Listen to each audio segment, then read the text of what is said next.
aku mutusin aku ingin mengakhiri hidup aku sendiri. Lalu Ben menjedotkan kepalanya ke tembok. Dan saat Shinta udah siap, Shinta ngeliat ke bawah. Terus dia ngeliat bahwa Ben dari jendela sedang mengambil tanah dari halaman rumahnya Shinta. Dan dia masukin tanah itu ke dalam sebuah plastik. Kamu lagi ngapain? Ben kaget dan langsung jawab, enggak kok, ini lagi ngambil tisu, jatuh. Shinta langsung bilang sama orang ini, tolong pak, tolong, saya udah gak kuat. Gimana caranya bisa santet ini diberhentikan? Ada sesuatu yang panas mau keluar dari dada kamu. Dia arahin tangannya ke dadanya Shinta. Tiba-tiba dia ngambil sesuatu gitu. Keluar, ada batu warna putih tulang. Dan batu ini tuh masih berasap, saking panasnya.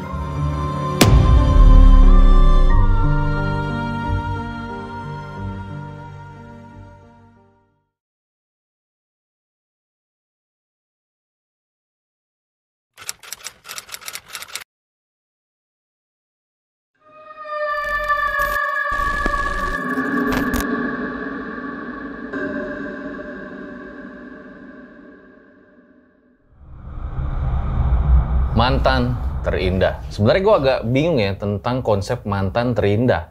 Kalau dia mantan terindah, ya harusnya nggak jadi mantan dong. Harusnya jadi pasangan suami istri. Makanya gue agak kurang setuju tuh sama konsep mantan terindah. Nah, ngomong-ngomong soal mantan, hari ini gue kedatangan Nessie Judge yang akan membahas cerita tentang santet mantan. Halo Kak Nessie. Apa hubungannya aku sama mantan? Enggak, jadi hari ini kita mau bahas tentang cerita santet mantan. Oke, iya. Nah, kebetulan ceritanya ini akan dibawakan sama Kak Nessie nih. Tapi Bener. kalau menurut Kak Nessie ya, mantan terindah itu ada apa enggak sih? Mungkin ya kadang-kadang tuh ada orang-orang yang datang ke kehidupan kita sebagai pelajaran. Ya kan, mungkin kita bukan orang yang terbaik. Orang ini datang, lalu dia pergi, kita baru sadar, oh ternyata kemarin tuh saya mestinya seperti ini. Jadi mereka menjadi mantan terindah gitu. Oh, jadi konsepnya kayak gitu ya? Mungkin berpisahnya bukan karena pilihan dia, tapi pilihan orang itu karena kita belum baik gitu. Maybe. Tapi ini ngomong mantan terindah ya, gue pernah mimpi gitu ya. Jadi sekitar beberapa bulan yang lalu lah, jam 3 pagi itu gue mimpi si mantan gue ini dulu zaman kuliah nih gitu. Gue kebangun kan, pas gue lihat, loh jam 3 pagi gitu kan. Ngapain gue mimpin dia gitu ya, kan dia udah nikah, udah punya anak gitu kan. Terus gue lihat story-nya iseng tuh pakai akun cloningan gue kan. What? Gue lihat terus ternyata ayahnya tuh baru meninggal kemarin. Oh shoot. Di situ gue langsung merinding tuh. Kenapa kok bisa pas banget gue mimpi dia? Ternyata dia baru posting kalau ayahnya tuh meninggal. Dan gue tahu kalau dia itu sama ayahnya tuh deket banget gitu. Anak kesayangan lah gitu dari ayahnya. Tapi abis itu gue mikir ya udahlah, hidup kita kan masing-masing aja gitu kan. Atau mungkin kayak masih ada, walaupun ya udah tidak bersama gitu kan, kayak you spend a lot of time together. Kalian sempat menghabiskan waktu bersama, mungkin ada kayak ikatan batin sedikit gitu. Nah itu dari sisi gue, nggak tahu dari sisi dia gimana ya. Iya betul, tapi kadang-kadang mungkin kita bisa ngerasa merasakan gitu. Kayak kepedean, nggak taunya dia yang enggak kan malu juga. Tapi aku tuh tahu juga cerita kayak gini sama teman aku. Jadi teman aku ini gak perlu dicontoh, cuma dia emang hubungan sama keluarganya kurang baik lah. Dan dia nggak ngomong sama salah satu anggota keluarganya, salah satu orang tuanya, udah lebih dari 10 tahun. Dia nggak ngomong, dia nggak mikirin, pokoknya traumanya besar lah tentang hubungannya dia sama salah satu orang tua ini. Sampai suatu hari dia tuh ngerasa dia sakit dan dia bilang, gue nih kalau sakit kayak gini atau nggak enak perasaan segala macam, ini pasti something to do with that parent gitu. Dan bener aja, ternyata orang tuanya itu lagi sakit keras. Dan dia akhirnya build relationship-nya cuman sedikit sebelum orang tuanya meninggal. Dan dia bisa ngerasain itu ya berarti kan masih ada ikatan batin gitu loh ya. Mungkin karena she spend like banyak banget berapa puluh tahun bersama orang tua itu gitu. Iya, bisa jadi. Nah hari ini juga gue akan ngebawain cerita tentang santet mantan. Ini gimana nih? Udah mantan nyantet lagi? Iya, tapi banyak terjadi kayaknya. Banyak terjadi ya. Oke, kayak gimana ceritanya? Langsung aja kita mulai. Ini gabungan nih antara Neror sama Paralang dan Erjal Saset. Kak Nesi dulu mungkin. Iya, so langsung aja without any further ado, stop senyum-senyum, cause shit's about to go down. Berikut adalah ceritanya.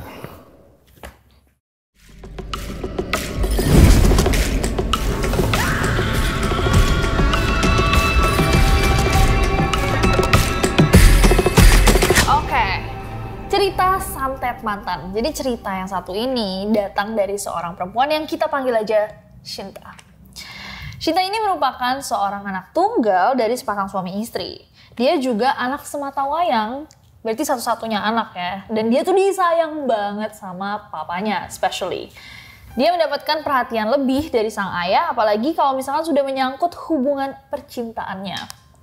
Nah saat itu Shinta tuh sempat jatuh cinta sama seorang laki-laki yang bernama Ben. Entah sebenarnya cinta ini cukup misterius karena Ben ini bukan kayak pria idaman semua wanita, tapi entah kenapa Shinta tuh suka banget. Ben ini juga kayak cakep-cakep banget enggak, kaya juga biasa aja. Dan bukan idola lah dari cewek-cewek, tapi Shinta tuh ngerasa klik gitu. Mereka tuh seangkatan di sekolah, serta mempunyai ekskul yang sama. Sampai akhirnya mereka pun jadian saat memasuki kelas 2 SMA. Kata orang, masa-masa indah adalah masa SMA. Itu lagu ya? Iya. Lagu tapi gue sih ngerasa kayak gitu ya. Kalau lu? Masa-masa indah masa SMA. Gue dulu EAS level jadi stres banget waktu SMA. Oh malah stres? Karena? Karena ujiannya serem setiap tahun. Oke. Cambridge level tuh kayak Oh ya di UK ya? Enggak. Di sini di sini? Di Cibubur. Iya, tapi masa-masa SMA ngerti sih, kayak banyak banget orang yang memulai hubungan pertama mereka. It is a sweet time. Nah, tiap harinya nih, Shinta jadinya ngerasa kayak ada butiran-butiran cinta di atas kepalanya. Beberapa hari setelah mereka menjalin hubungan, tibalah di hari Shinta ini mau memperkenalkan Ben ke orang tuanya. Papa mamanya, ayah ibunya Shinta. Nah, pas dikenalin, kerasanya nih kayak ayahnya Shinta itu ada feeling-feeling gak enak. Dia kayak gak suka gitu sama Ben. Sepulangnya Ben, ayah Shinta tuh ngomong sama Shinta. Kok cowok kamu kayak berandalan gitu sih? Kamu kenal dari mana? Ih, kok ayah ngomongnya gitu sih? Ben itu baik ya, sering ngajak aku sholat, sama puasa sunnah bareng. Hah? Masa sih? Kok nggak kelihatan gitu dari mukanya? Iya ya, Ben itu sebaik itu. Tapi firasat ayah sih bilang, lebih baik Shinta nyari yang lain aja deh. Tapi Shinta ya namanya juga lagi jatuh cinta ya kan. Dia tuh mengabaikan omongan ayahnya dan tetap aja menjalin hubungannya sama Ben.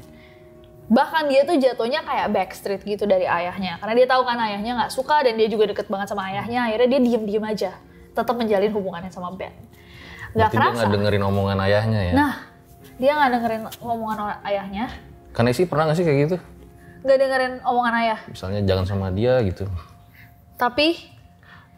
Ya maksudnya ayahnya bilang misalnya bawa kekasihnya gitu. Kayaknya nggak serk deh, yang lain aja gitu. Oh enggak sih. Belum pernah ya? Biasanya aku ngenalinnya ke mama. Oh oke. Kayak papa aku nggak terlalu gitu kalau misalkan relationship tuh bukan urusan dia. Jadi kayak hubungan yang berhubungan sama perasaan tuh urusannya mama gitu. Tapi kalau misalkan mama aku bilang no dia udah nggak suka, ya aku nggak akan lanjutin. Oh gitu ya? Aku anak nurut. Kalau Kak Fajar? Iya suka sih, misalnya suka kenalin gitu. Kadang ibu misalnya nggak suka, udah biarin aja. Oh.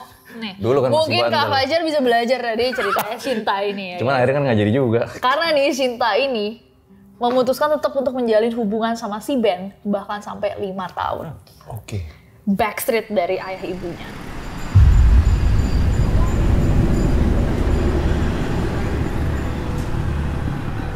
Gak kerasa udah 5 tahun nih pacaran. Hari-hari yang dilalui tentunya dipenuhi asam garam kehidupan. Belakangan Shinta juga baru tahu bahwa ternyata Ben ini terlahir dari keluarga yang mempunyai hutang piutang dan pernah ada riwayat menghindar dari debt collector. Oh, kena pinjol ya?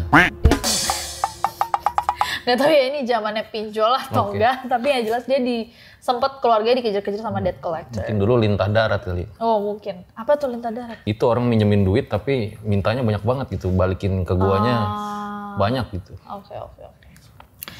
Nah awalnya nih si Ben ini kan juga tadi diceritain kan sama Shinta ke ayahnya, dia alim, dia suka ngajakin Shinta sholat bareng, puasa sunnah bareng.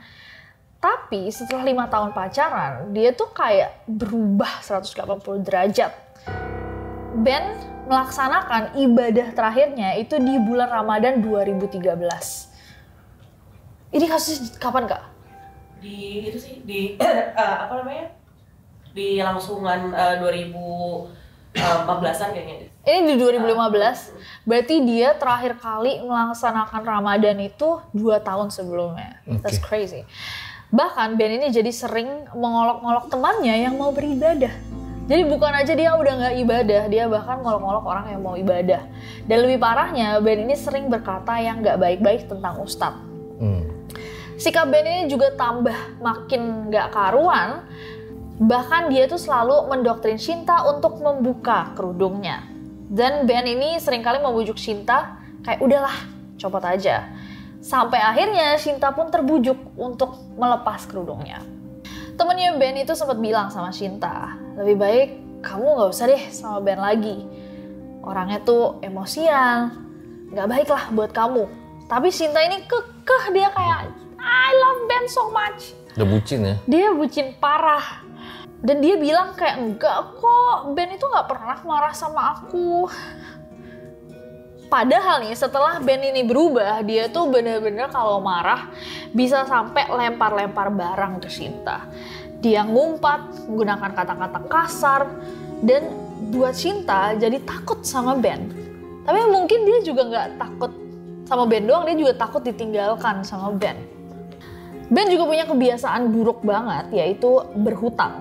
Dia seringkali makan di warung, dan dia ngutang di warung itu. Sampai akhirnya Shinta ini mengetahui kalau Ben suka melakukan gali lubang tutup lubang karena usahanya banyak banget yang rugi. Hingga akhirnya Ben meminjam BPKB motornya Shinta buat digadaikan ke bank 6 juta rupiah. Oh my god.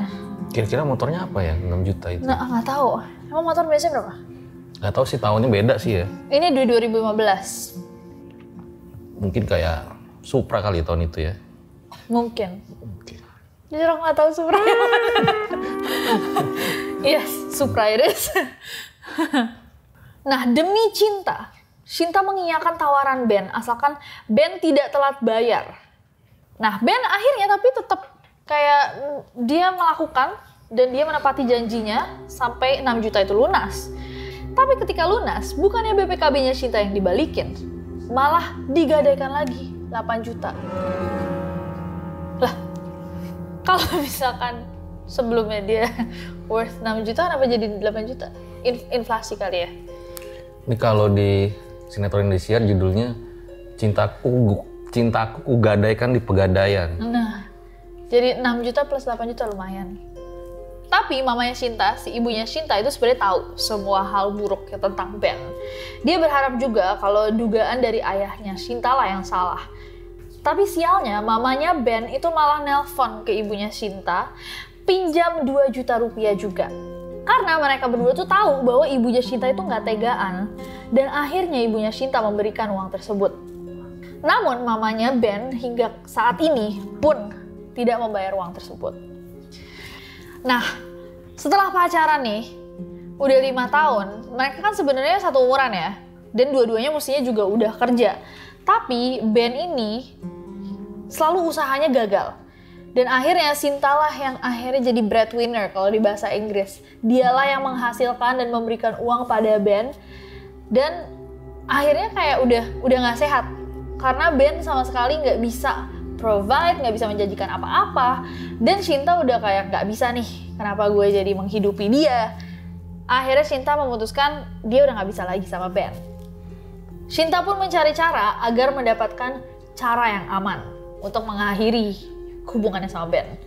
Tapi sebentar, ini menarik nih. Kalau menurut Kanesi gitu ya, dalam sebuah hubungan gitu ya, sebelum ke jenjang yang serius gitu, perlu nggak sih cowok tuh traktirin ceweknya melulu gitu?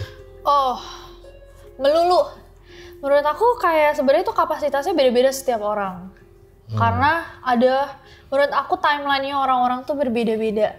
Jadi mungkin saat ini kita lebih baik secara ekonomi, kadang partner kita, tapi harus ada standarnya juga. Kayak apakah dia memiliki tanggung jawab, apakah dia mencoba, apakah dia nggak males-malesan tapi terus mencoba dan terus gigih mencoba, bukan mencoba lagi apa, gigih self development lah, memperkaya diri sendiri dengan ilmu dan lain-lain gitu loh. Menurut aku itu yang bisa jadi refleksi apakah orang ini tanggung jawab atau tidak gitu. Jadi nggak harus selalu kayak bottom line semua relationship cewek harus minta dibayarin dan segala macam, tapi harus beriringan menurut aku, nggak bisa terlalu jomplang. Menarik kalau menurut nih. aku ya. Ya ini menarik nih. Jadi nggak harus kewajiban terus-terusan ya. Kalau karakter Kanesi gitu ya. Kalau menurut aku. Jadi apakah benar atau tidaknya, kayaknya semua orang punya jawabannya masing-masing. Jadi yang dilakuin Sinta nih bener nggak nih?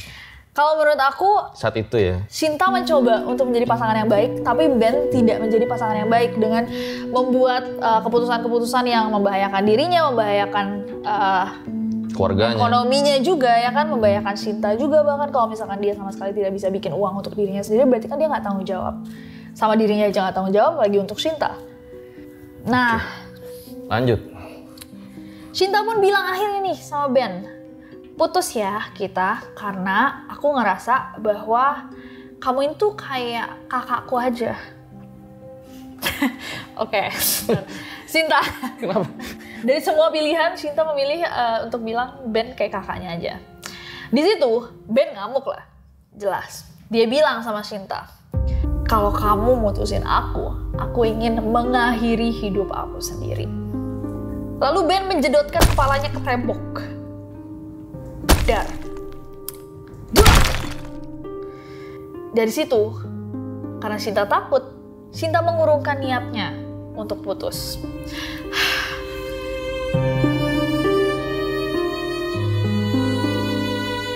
Beberapa hari kemudian, Sinta tetap tidak bisa bersama sama Ben. Sampai akhirnya Sinta datengin tuh tempat kerjanya Ben, dan dia bilang bahwa dia tetap minta putus dan dia langsung pulang. Nah, di saat nih Sinta minta putus, Sinta dapat kabar bahwa Ben di tempat kerjanya itu ngamuk, lempar barang-barang, dan orang-orang di tempat kerjanya tuh barang-barangnya dibantingin sama dia, dari kayak keyboard, PC, elektronik semua dihancurin sama dia. Nah, keputusan Sinta buat putus tambah bulat lah. Dia ngeliat kayak, oh ini orang benar-benar nggak sehat secara mental ya. Beberapa hari, Sinta udah nggak balas WA-nya Ben, tapi Ben ini minta ketemu untuk terakhir kalinya. Ben mengajak Sinta ke restoran baru, tapi Sinta bilang no way. Ben mengirimkan Sinta voice note, nangis-nangis, memaksa untuk bertemu untuk terakhir kalinya, sampai akhirnya Sinta kayak oke, kita ketemu aja.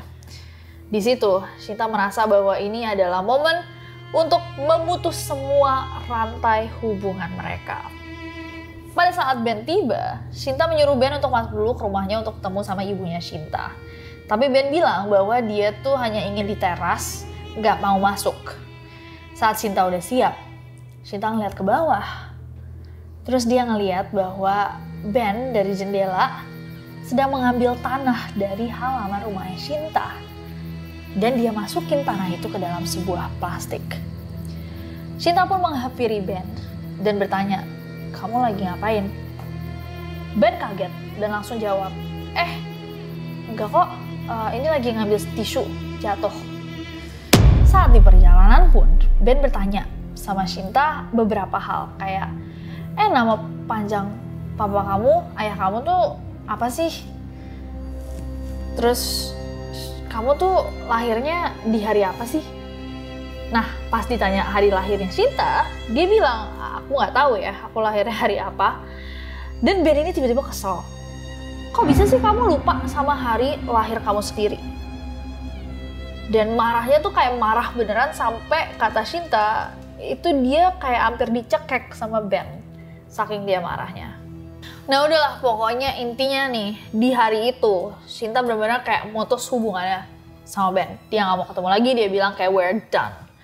Nah, tapi setelah kejadian itu, setelah hari itulah dia ketemu, dia tuh sakit. Shinta sakit dan dia setiap memaksakan tidur, di tidurnya tuh dia mimpi. Dia dibawa laba-laba raksasa, tapi kepalanya manusia. Shinta dibawa sama laba-laba raksasa ini ke sebuah gua yang dindingnya tuh semua tanah dan guanya tuh kerasa kayak dalam banget karena kalau dilihat gitu ujungnya tuh kayak gelap banget, sama sekali nggak kelihatan. Jadi temboknya tuh nggak kelihatan, berarti kan guanya besar banget. Dan di dalam mimpi tersebut laba-laba itu menghadap ke arah Shinta tapi nggak ngomong apapun. Dan Shinta sama sekali nggak takut sama si laba-laba ini. Tapi yang lebih aneh adalah setelah dia sembuh, jadi udah mimpi-mimpi aneh ini, dia tuh nggak bisa deket sama cowok. Setiap Shinta ada yang suka atau Shinta yang suka sama orang gitu, dia deket sama cowok, cowok-cowok yang deket sama Shinta itu selalu bilang bahwa kamu kok bau. Bahkan bukan cuma bau, dia bilangnya bau busuk. Jadi ada something yang kayak mungkin orang-orang itu nggak ngomong kayak datang dari tubuhnya Shinta, mungkin dia kayak, kok kamu nginjek apa ya? Jangan-jangan ada sesuatu gitu, soalnya ada bau busuk ketika deket sama Shinta.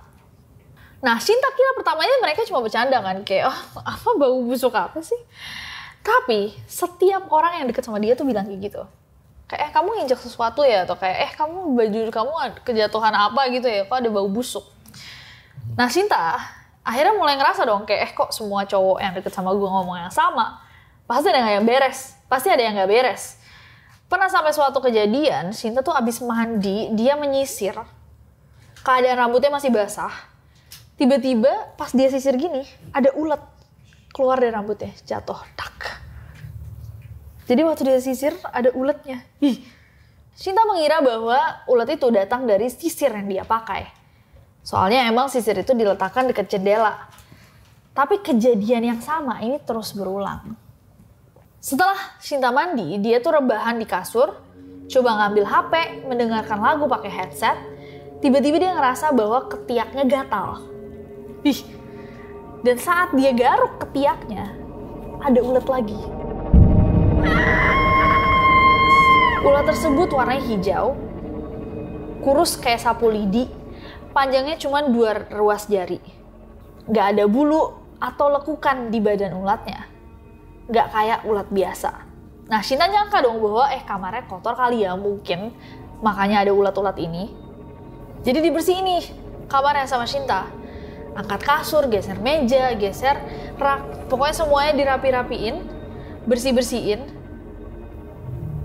Dan she assumes, dia mikir kayak, oh ya udah berarti kamarnya udah bersih.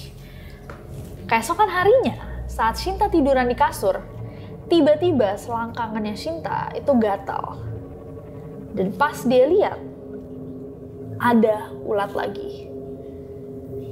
Dan ulat ini terus muncul setiap Shinta habis mandi. Aku gatal sendiri ya dengernya. Shinta kembali mendapatkan mimpi juga. Dalam mimpi yang ini, posisi Shinta itu ada di depan kuburan yang masih baru. Gundukan tanahnya baru, di kayu nisannya bertuliskan Ben bunuh diri. Di situ Shinta langsung nangis karena dia ngerasa bahwa dialah penyebab Ben mengakhiri hidupnya.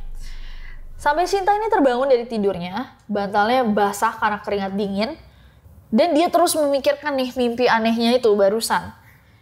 Dan pas dia lagi reflect kayak, kenapa ya saya bisa mimpi Ben mengakhiri hidupnya sendiri, kenapa saya ngelihat kuburannya dan gundukannya segala macam, tiba-tiba ada telepon dari Ben.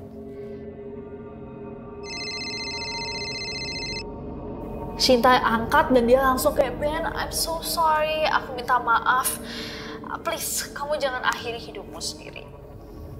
Shinta menceritakan mimpinya kepada Ben lewat WhatsApp. Dan responnya Ben ini sangat di luar nalar. Dia malah senang mendengar mimpi tersebut. Dan dia bilang sama Shinta, terus gimana lagi? Gimana?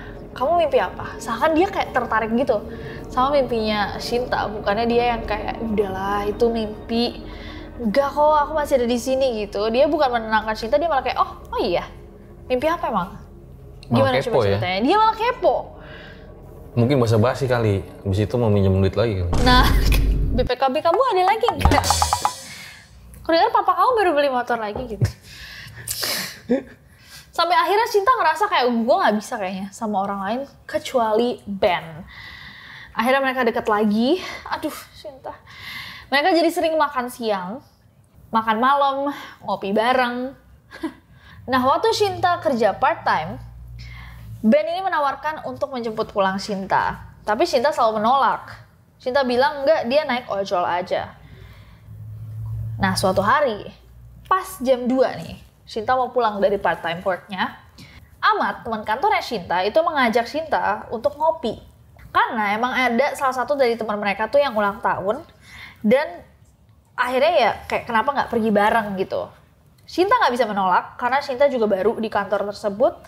Dan berangkatlah Shinta ke kafe itu bersama si Ahmad. Nah, di kafe tersebut akhirnya Shinta tuh bikin Instastory. Dia ngerekamlah keseruan dari pesta ulang tahun itu. Dan nah pas dia seru nih kayak ngerekam keseruan dari ulang tahun itu, dia tuh udah naro Ben hide gitu. Jadi nggak bisa dilihat lah pokoknya Instastory ini sama Ben. Nah, tapi teman-temannya Ben itu kan nggak di hide ya. Jadi mereka pada cepu bilang kayak ini Shinta lagi di ulang tahun sama siapa? Terus Ben kayak, hah, nggak ada di tempat gue. Lah berarti lo di hide. Nah, Ben ini pada saat itu lagi mabuk-mabukan sama teman-temannya. Dan kayak dia udah mabuk, dia dibilangin bahwa Shinta nge-hide dia ngamuk, dia datang sih ke kafe itu. Dia datang ke kafe ini, teriak-teriak dan mengamuk luar biasa. Melihat Ben ngamuk di acara ulang tahun, udah di ini kantor baru, dia sama temennya ya kan, dia malu luar biasa nih si Shinta. Ben itu marahnya sampai nangis karena kesal dibohongi oleh Shinta. Hingga saat mengamuk, Ben pun guling-gulingan di kafe tersebut. Ahmad, kasihan banget si Ahmad. Ahmad langsung memberhentikan Ben karena Ben ini sedang mabuk. Setelah kejadian ini, Shinta makin sering nih ngerasain hal-hal yang aneh. Kulitnya, dia ngerasa, Shinta tuh ngerasa kayak kulit gue kok tambah lama tambah kusam. Punggung gue kok bisa tiba-tiba jerawatan. Badannya sering sakit, kakinya memar. Dia ngerasa sampai kayak ini jangan-jangan tanda-tanda saya akan segera dijemput. Saya akan segera dijemput sama sang ilahi. Shinta pun mulai menyerah sama hidupnya. Jadi it got to that point, udah buruk banget nih kondisinya Shinta. Sampai dia mikir kayak umur gue kayaknya udah gak lama lagi deh. Nah, anyways, oke. Dian. Jadi Shinta ini punya temen namanya Dian. Dian ini juga temenan sama si Ben. Nah, Dian itu ngajak Shinta untuk keluar, main. Dan saat Dian sama Shinta ini lagi makan, Shinta tuh cerita bahwa kenapa ya Yan? Gue nih akhir-akhir ini tuh badan gue gak enak kan. Gue ngerasa kulit gue kusam, punggung gue jerawatan. And like I feel so bad in this body gitu. Kayak gue ngerasa ini udah bukan gue lagi. Dian pun cerita. Lah, sorry banget nih Shin. Tapi kayaknya alasannya adalah Ben. Nah, Dian pas denger semua keluhannya Shinta, dia tuh kayak, oh my god, jangan-jangan ini karena Ben.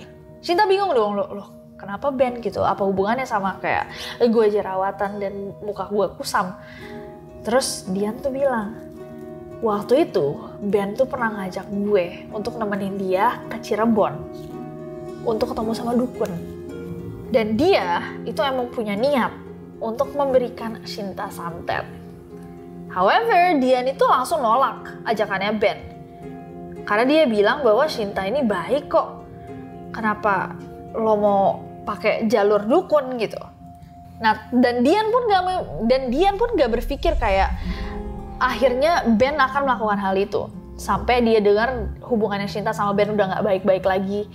Dia sempat marah-marah di kafe waktu mabuk itu. Akhirnya dia memutuskan untuk ketemu Shinta. Dan bener aja ternyata Shinta punya keluhan-keluhan yang tadi.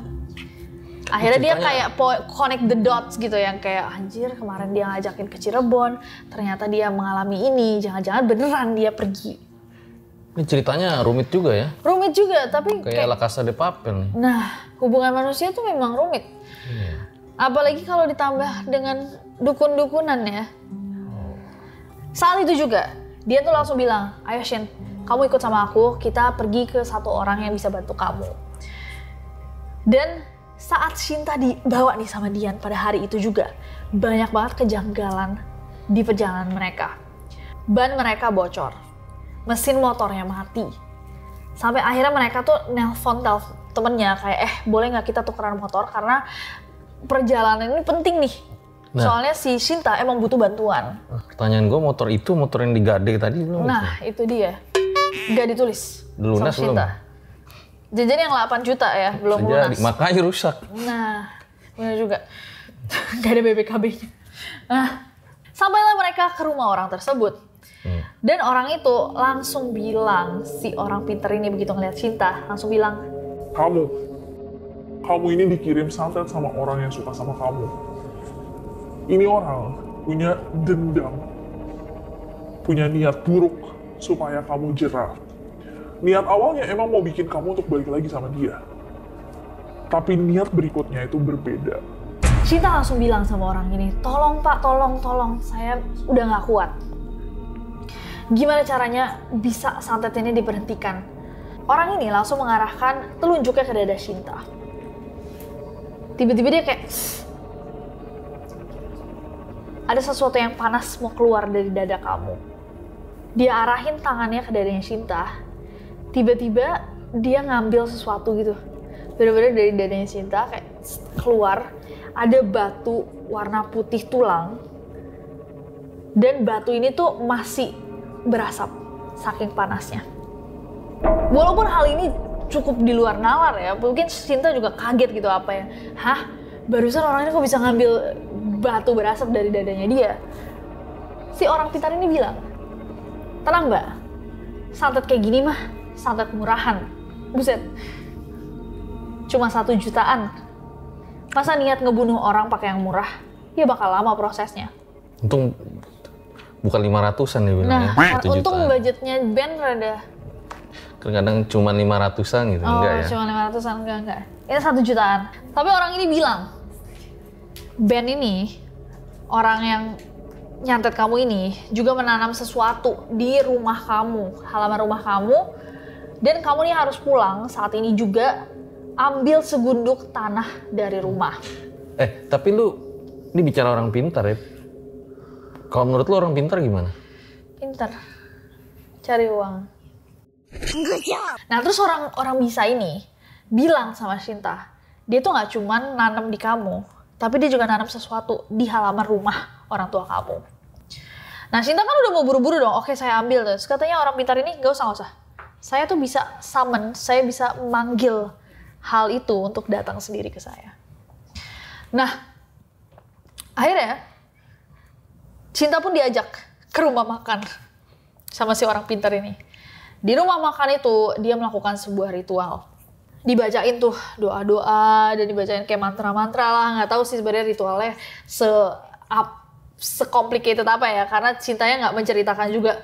Tapi setelah ritual ini terjadi, dia tuh ngerasa badannya berubah. Semua hal-hal yang tadinya dia rasa kayak, saya kok jadi kusam ya, kok saya ngerasa nggak enak, badannya tuh berubah benar-benar, tiba-tiba dia seger. Nah keesokan harinya, Ben nelpon lagi, ring-ring. Shinta, halo. Iya, halo Ben, kenapa? Boleh nggak Shinta, aku pinjam motor ke Bandung menuju kantor konveksi. Aku soalnya saat ini lagi nggak ada motor. Shinta bilang, boleh Ben. Dia nelpon minjem motor. Bener. Oke, boleh Ben, kamu pinjam motor aku untuk ke konveksi asalkan aku ikut. Tahu nggak lu? Ini sebenarnya rahasia nih. Ini asal-usul muncul lagu Keong Racun. Nah, Jojo siapa? Kisah Shinta Si sama orang pintar. Ben. Orang pintar itu Jojo, bener banget lu. Menarik. Sesampainya di konveksi, jadi kan Shinta maksa untuk datang ke konveksi, dia bilang sama Ben. Ben, kamu tau gak sih? Kemarin tuh aku sempet disantet orang. tubuh aku jadi nggak enak, sakit-sakitan, wajah aku kusam dan lain-lain. Tapi untungnya sih ya, aku udah bersih dan aku udah sehat. Terus kata Ben, oh beneran? Disantet orang? Iya. Dia bilang, aku juga dikasih tahu loh sama orang yang ngobatin aku, ciri-ciri orang yang ngirim santetnya itu kayak gimana. Ben kaget. Terus dia bilang, hah? Emang kayak gimana? Shinta bilang, ya katanya sih ciri-cirinya tuh sama kayak kamu. Hah? Teman kamu kali yang ngirim. Masa aku sih? Masa sih aku? Udahlah Ben, kamu ngaku aja. Tahu gitu aku ngikutin omongan ayahku dari awal untuk gak ada hubungan sama kamu. Dasar laki-laki main dukun. Shinta tanpa basa-basi langsung meninggalkan Ben. Dia ingin segera mendatangi ayahnya untuk meminta maaf karena sudah tidak mendengarkan ayahnya dari awal. Shinta tiba di rumah dengan keadaan menangis. Dia menyesal kenapa nggak dari awal didengerin perkataan ayahnya. Karena nggak mungkin ada orang tua yang ingin hal buruk terjadi terhadap anaknya. Sejak kejadian tersebut, Shinta akhirnya memblokir semua akun sosial media milik Ben. Shinta pun sempat trauma dengan permasalahan percintaan. Sampai beberapa tahun setelahnya, ayahnya Shinta mempertemukannya dengan Chandra, lelaki pilihannya. Hingga setelah sekian lama, Shinta pun luluh. Dan sampai akhirnya mereka menikah, hidup dengan keluarga yang harmonis. Itulah kisah mantannya Shinta. Aus ya? Wow. Oke, nanti bakal kita bahas di closing.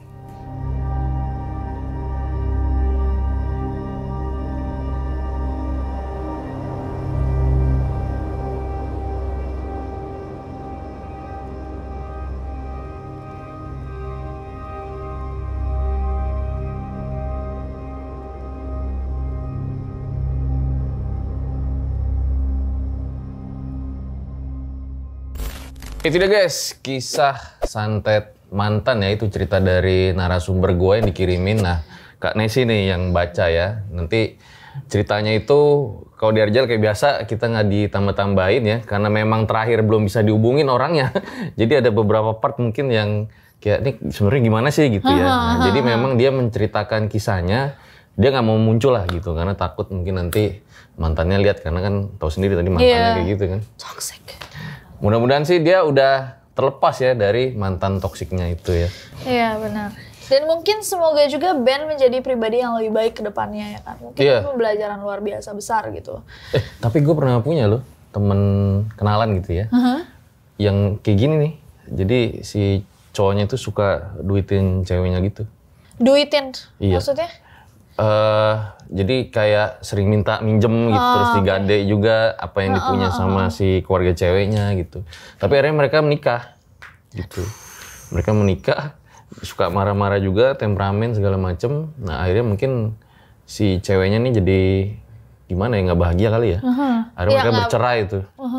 Tapi ketika bercerai, apakah dia cintanya terlalu dalam apa gimana? Jadi kehidupan ceweknya tuh rusak sekarang.